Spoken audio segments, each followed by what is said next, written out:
80 शब्द प्रति minute dictation start करते हैं 5 सेकेंड बाद।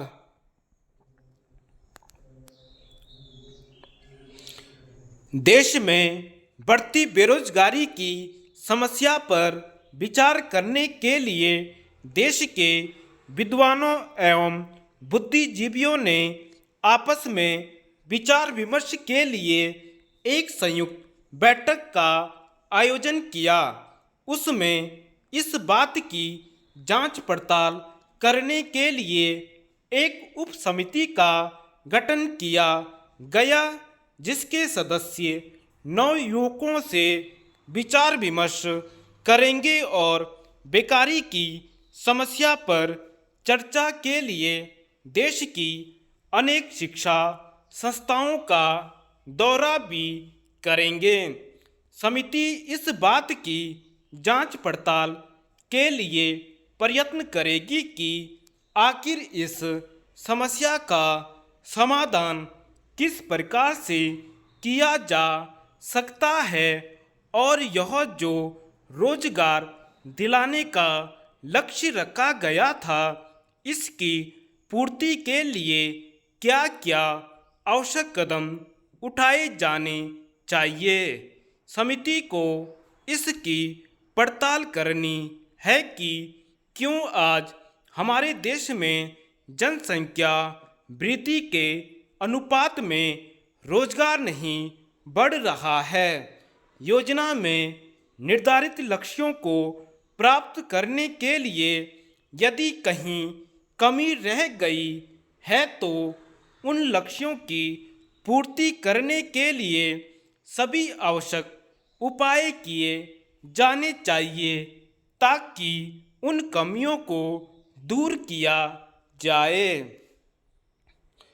समिति के अध्यक्ष ने इस बात पर जोर दिया कि देश के विभिन्न क्षेत्रों में इस भयंकर समस्या पर चर्चा होनी चाहिए। उस चर्चा के दौरान ऐसे कई पहलू सामने आएंगे जिन पर विचार किया जा सकता है और अपेक्षित उद्देश्य की प्राप्ति के लिए मार्ग प्रशस्त हो सकता है। बेरोजगारी की समस्या कहाँ कहाँ पर है और क्यों है, इसकी जांच पड़ताल हो जानी चाहिए, लेकिन इसकी जांच से पहले यह भी ध्यान में रखा जाना चाहिए कि आज देश में पढ़े लिखे 9 युवकों और 9 युवतियों की संख्या कितनी अधिक बढ़ गई है और लोगों की रुचि किस ओर है। यह विचार करना चाहिए कि क्या सभी क्षेत्रों में बेरोजगारी की समस्या है। इस पर गंभीरता से विचार विमर्श होगा तो यह भी पता चलेगा कि हमारे यहाँ कुशल हिंदी आशुलिपिकों की भारी कमी है, जबकि दूसरी ओर पढ़े लिखे नवयुवक देश में बेकार फिर रहे हैं। उनको यदि इस काम की ओर आकृष्ट किया जाए तो इससे एक ओर उनको रोजगार भी मिलेगा और दूसरी ओर बेरोजगारी की समस्या भी दूर हो सकती है। इसी प्रकार अन्य क्षेत्रों में भी उदाहरण मिल सकते हैं। इस बात की चर्चा होनी चाहिए कि क्यों लोगों का रुझान शहरों की ओर अधिक हो रहा है।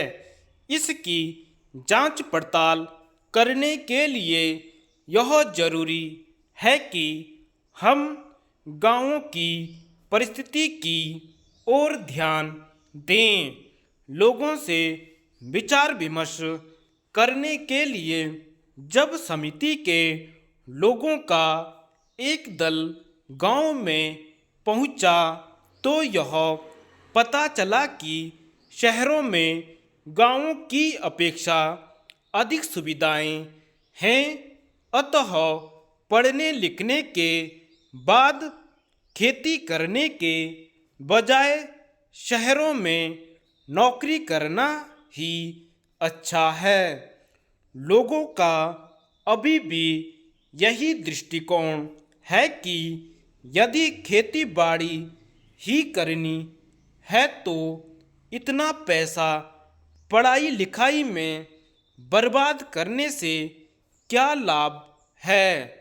शिक्षा का उद्देश्य अभी तक लोगों के मन में नौकरी प्राप्त करना ही है। यही सोचकर लोग शिक्षा प्राप्त करते हैं। धन्यवाद।